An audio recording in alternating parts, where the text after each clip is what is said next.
गांव में गर्मियों की छुट्टियां हमेशा से मस्ती और आजादी का पर्याय रही हैं। धूप में खेलते बच्चे, आम के पेड़ों पर लटकते झूले और शाम को घर के आंगन में सुनाई जाने वाली कहानियां, ये सब बचपन की मीठी यादें थीं। इस साल अमन, सारा और विशाल, 3 गहरे दोस्त, अपने शहर की भागदौड़ भरी जिंदगी से दूर अमन के पैतृक गांव आए थे। ये गांव शहर के शोर शराबे से कोसों दूर प्रकृति की गोद में बसा एक शांत ठिकाना था, जहां समय भी धीमी गति से चलता महसूस होता था। लेकिन इस बार ये सुकून भरी शांति एक अनकहे रहस्य की प्रस्तावना बनने वाली थी। वे अमन के पुराने जर्जर पैतृक घर में रुके हुए थे। शाम का समय था। ढलते सूरज की नारंगी किरणें लकड़ी के बरामदे पर पड़ रही थी, जहां तीनों दोस्त बैठे थे।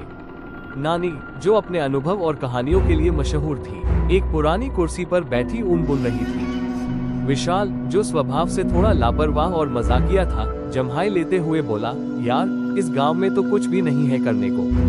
मुंबई से यहाँ क्या आ गए, जैसे किसी और सदी में आ गए। सारा ने अमन को कोहनी मारी और मुस्कुराते हुए कहा, कम से कम सुकून तो है शहर के शोर से दूर। अमन, जो थोड़ा शर्मीला लेकिन जिज्ञासु था, बोला, मुझे तो ये गांव हमेशा से थोड़ा अजीब लगा है, खास तौर पर ये पुराना घर। नानी ने एक हल्की सी मुस्कान के साथ धागा रोका और बोली, ये घर बहुत पुराना है बच्चों, और इसके अपने राज हैं। विशाल हमेशा की तरह उत्साहित होकर बोला, राज? क्या कोई भूत प्रेत की कहानी है नानी?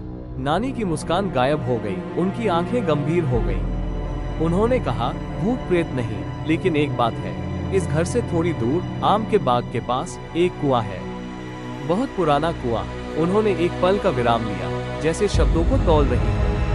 पुरानी कहानियों में कहते हैं कि गर्मी की छुट्टियों में जब बच्चे खेलने निकलते थे, तो उस कुएं से अजीब आवाजें आती थी। सारा ने उत्सुकता से पूछा, कैसी आवाजें नानी?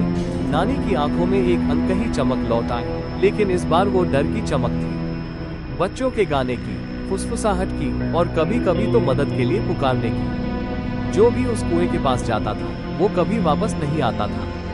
कहते हैं कि वो कुआं बच्चों की आत्माओं को खींच लेता है। विशाल ने नर्वस हंसी के साथ बात टालने की कोशिश की, नानी, आप भी ना, ये सब मनगढ़ंत कहानियां हैं। लेकिन अमन थोड़ा सहमा हुआ था। उसने धीमी आवाज में पूछा, लेकिन ये कहानियां इतनी मशहूर क्यों हैं? नानी की आवाज और धीमी हो गई, एक रहस्यमयी फुसफुसाहट जैसी। क्योंकि हर कहानी में थोड़ी सच्चाई छिपी होती है बेटा, और ये सब गर्मी की छुट्टियों में ही होता था, जब गांव में नए बच्चे आते थे। नानी की कहानियों ने तीनों दोस्तों के मन में एक अजीब सी बेचैनी भर दी थी। विशाल बाहर से भले ही मजाक कर रहा था, लेकिन उसके मन में भी उत्सुकता जाग गई थी। सारा, जो हमेशा से तर्कसंगत थी, उसे लगा कि इन कहानियों के पीछे कोई तो राज होगा। और अमन, जिसका मन हमेशा से रोमांच की ओर झुकता था, उसे इस कुएं के रहस्य का पता लगाने की तीव्र इच्छा हुई। उसी रात तीनों दोस्तों ने एक दूसरे से हिम्मत पाते हुए कुएं की ओर जाने का फैसला किया। रात, आम का बाग और कुआं। चांदनी रात थी, लेकिन आम के पेड़ों की घनी छायाओं से बाग में अंधेरा फैला हुआ था। अमन, सारा और विशाल टॉर्च लिए आम के बाग के पास खड़े थे। हवा में एक अजीब सी खामोशी, इतनी गहरी कि उनके कानों में गूंजने लगी। विशाल ने फुसफुसाते हुए कहा, देखो, मुझे अभी भी लगता है ये बेवकूफी है। सारा ने दृढ़ता से कहा, तुम डर गए क्या विशाल? अमन को देखने दो, वो बेचारा तो नानी की कहानियों से सदमे में है। अमन ने अपनी टॉर्च की रोशनी कुएं पर डाली। कुआं सूखा और पुराना दिख रहा था, उसके पत्थर काय से ढके थे। अजीब लग रहा है, बिल्कुल शांत। तभी एक हल्की लोरी की आवाज सुनाई दी, जैसे कोई बच्चा गा रहा हो।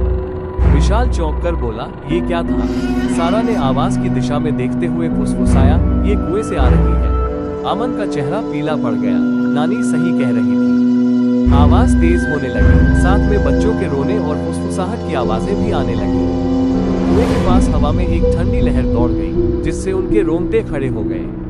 विशाल डरकर पीछे हटते हुए बोला, नहीं, मैं यहाँ और नहीं रुक सकता। सारा ने उसे रोकने की कोशिश की, रुको विशाल, लेकिन बहुत देर हो चुकी थी। अचानक एक अदृश्य शक्ति कुएं से बाहर आती हुई महसूस हुई। कुएं के अंदर से एक लाल चमक दिखाई दी, जो धीरे धीरे बढ़ रही थी। अमन ने घबराते हुए कहा, ये क्या है? लाल चमक बढ़ती गई और कुएं से एक छोटी धूमिल आकृति निकली, जो एक बच्चे जैसी दिख रही थी। वह आकृति हवा में तैरती हुई उनकी ओर धीरे धीरे बढ़ने लगी। उसके चेहरे पर दर्द और उदासी थी, जैसे वो मदद मांग रही है। सारा ने अमन का हाथ कसकर पकड़ा और चीखकर भागी। तीनों घबराकर वापस गांव की ओर भागने लगे। अंधेरे और डर के मारे भागते हुए विशाल का पैर एक जड़ से टकराया और वो गिर गया। अमन उसे पुकारने के लिए रुका, विशाल, लेकिन तब तक वो आकृति विशाल के पास पहुंच चुकी थी। विशाल ने एक भयानक चीख मारी, ऐसी चीख जो अंधेरे में दूर तक पहुंचती रही, लेकिन कुछ ही पलों में वो चीख दूर होते ही मद्धम पड़ गई। अमन और सारा ने एक पल के लिए पीछे मुड़कर देखा। विशाल गायब था। वो आकृति भी कुएं में वापस समा गई और लाल चमक बुझ गई। फिर वहां सिर्फ सन्नाटा था, एक ऐसा सन्नाटा जो चीख से भी ज्यादा डरावना था। अगली सुबह घर का बरामदा। सुबह हो चुकी थी, लेकिन अमन और सारा के चेहरों पर रात का खौफ साफ दिख रहा था। वे उदास और खामोश बरामदे में बैठे थे। नानी उनके पास आई। उनके चेहरे पर एक अजीब सी समझदारी थी। उन्होंने धीरे से पूछा, विशाल कहाँ है बच्चों? अमन और सारा ने एक दूसरे को देखा। उनकी आंखों में आंसू थे और गले में शब्द अटक गए थे। वे कुछ बोल नहीं पाए। अमन ने फूटी आवाज में कहा, नानी, वो कुआं।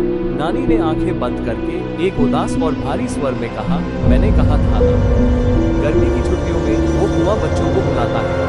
अमन और सारा खामोशी से बैठे रहते हैं। उनकी आंखों में वो भयानक रात और कुएं से आती हुई आवाजें घूम रही हैं।